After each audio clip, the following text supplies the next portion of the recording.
Just look at it raining outside there. But anyway, the lawnmower I'm going to be working on is this one here, the Craftsman. I had another one similar to this that I did a video on, and that one was pretty junky, so hopefully this one's a little better. So there's a little bit of a better look at the mower. This one's different than the other one I had because this one's self-propelled, but other than that it looks pretty much similar. This one does turn over, so that's a good thing. The front wheels are pretty seized up. Oh Jesus, they don't move. Look at that. But let's see what she does. Alright, so first let's check out the oil in here. I just got this at the dump, and the rule at the dump is you're supposed to empty it of all its fluids, but nobody ever does this. Yeah, so this one has looks like okay oil in it. I'm gonna leave it for now and then change it when it starts to run. It's a little bit overfilled, but it's not bad. And then it's of course got some fuel in here. God knows what is in that thing though. It's probably not fuel. Alright, so I'm gonna pull off the air filter here just to see how she looks. You can see there's the air filter. It's a little rusty around the edges, which tells me that this person probably stored it outside. This thing is so filthy in here. Just, Since this thing looks so filthy, I'm going to take off the shroud just to make sure there's not a mouse nest in there or something. Alright, much to my relief, there was not a mouse nest, although there was a lot of slugs. Looks like somebody rigged up a little paper clip here for something. I don't know what for. Just clear off some of this dirt and grime. I'll blow it off with compressed air later if it runs. Alright, I'm gonna see if this thing has spark. Maybe. Oh. So let's be gentle. Oh, thank God, it's not rusted.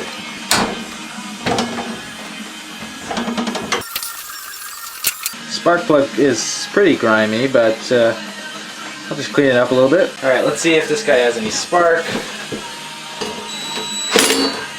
Oh, I forgot I had my impact on. So now we can test for spark. Yeah, we got spark, that's good. Alright, before I try to fire this thing up, I'm just gonna drain the gas tank into a little bit of a container so that I don't have the bad gas going in there. Didn't spill too much, that's good. See, our dump says remove all liquids from the machines before you dump them. Does not look like these guys are removing all the liquids. Alright, I'll put this fuel line back on. Alright, I'm going to try to start this thing up without the shroud on because I want to see if the flywheel key's sheared or anything like that, because I don't want to have to take it back off again. So I'm just going to throw a little bit of starter fluid down the throat hole and then see if she fires up. Oh, Jesus. Alright, let's pull her out into the sunshine.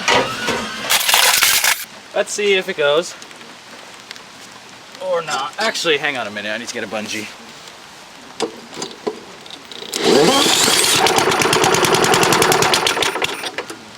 Looks like it's just gonna need a carb clean. That's good stuff. Alright, let's get the carb off of here.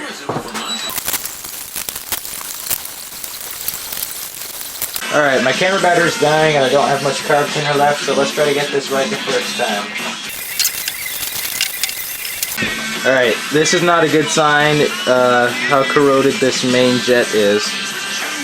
See if I can even get the bowl off of here. Oh, came off easy. Do you guys see that stuff? Ready? Yeah, that's not good. I cannot get the float off of there.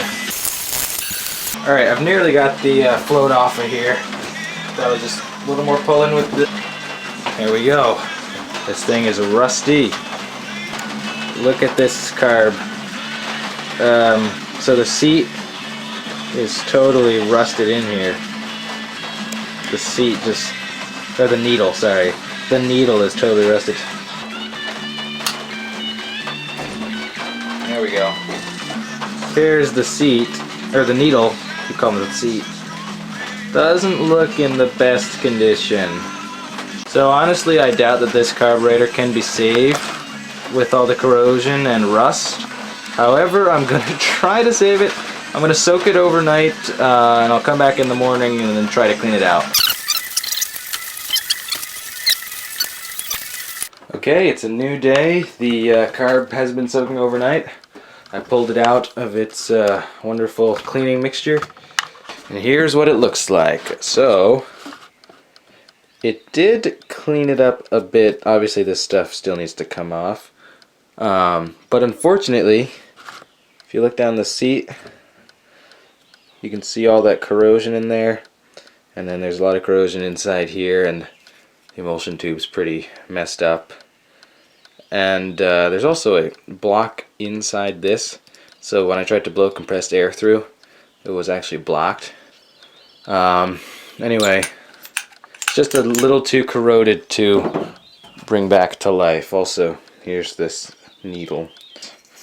Turned green because it's oxidized over time. Anyway, that's enough of me talking. But what I did was I just bought a new carb. And unfortunately, this is one of the adjustable ones, so it's not the same as the other one.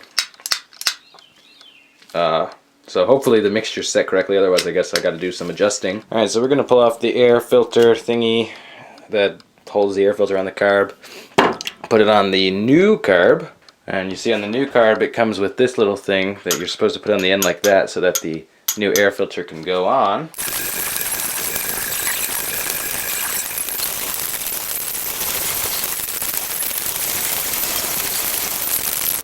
Alright, that took a really long time because you can't get a socket over these guys because it's too close there, so I had to use the locking pliers.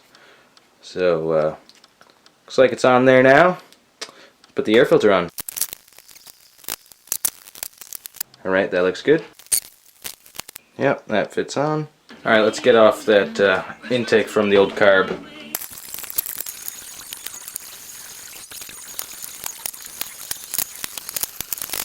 Alright, this assembly is all together. Let's put it on the mower.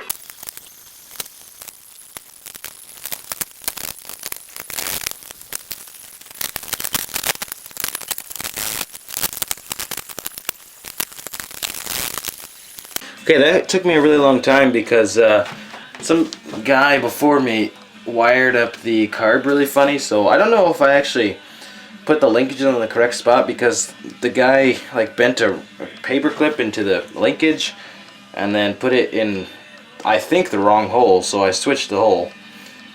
So let's see if this works before we put the shroud and everything back together, because I don't know if I got the linkages correct. But let's see if it starts anyway.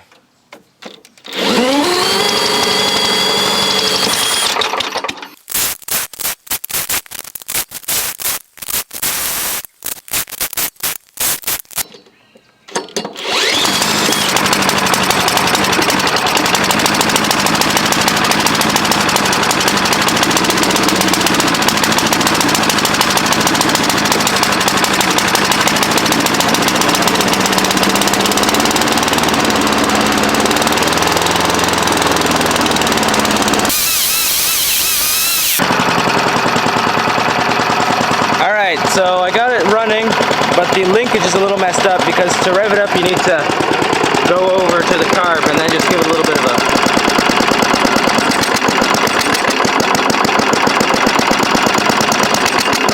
Guess it's not going up now.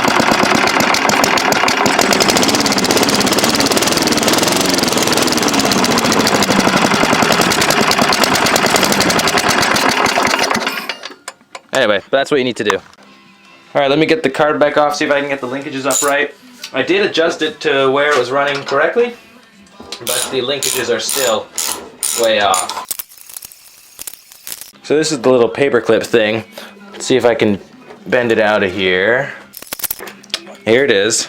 And this thing was in this little place here, which is where the throttle for the adjustment thing here goes, but I think that it's actually supposed to go on the carb directly, not on the little top mechanism. So, see if we can get that. So this is the thing that was all bent up. Alright, so I'm going to put it in the front hole on this butterfly clip here. Alright, so here's how I have it wired up now, is when you move this, it moves the butterfly clip. So, hopefully that's the correct way.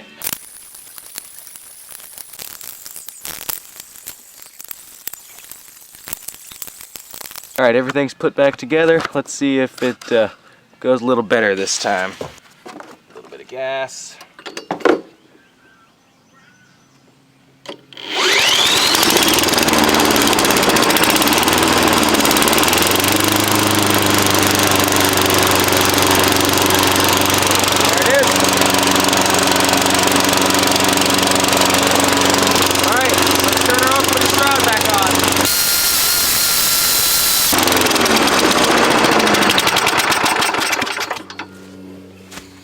So apparently the safety bar does not work. Time to put everything back together.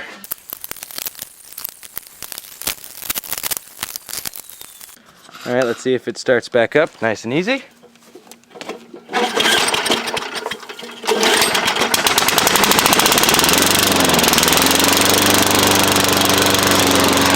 see if the self-propulsion works.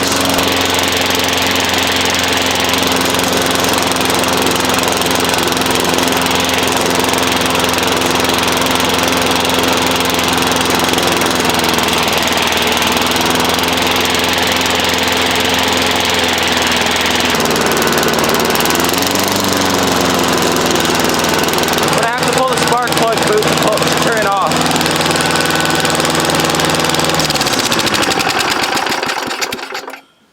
Alright, so the self-propulsion doesn't work, and neither does the bail arm.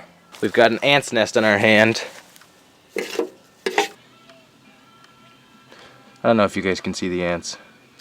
Alright, let's see what's in the underneath this cover. So there's the issue. This cable is totally rusted away and no longer moves this thing back and forth. Let's see if this is seized up. No, luckily this is not seized up here. Let's see if it works. Oh yeah, it works. Good, so the self-propulsion mechanism still works. It just needs a new cable.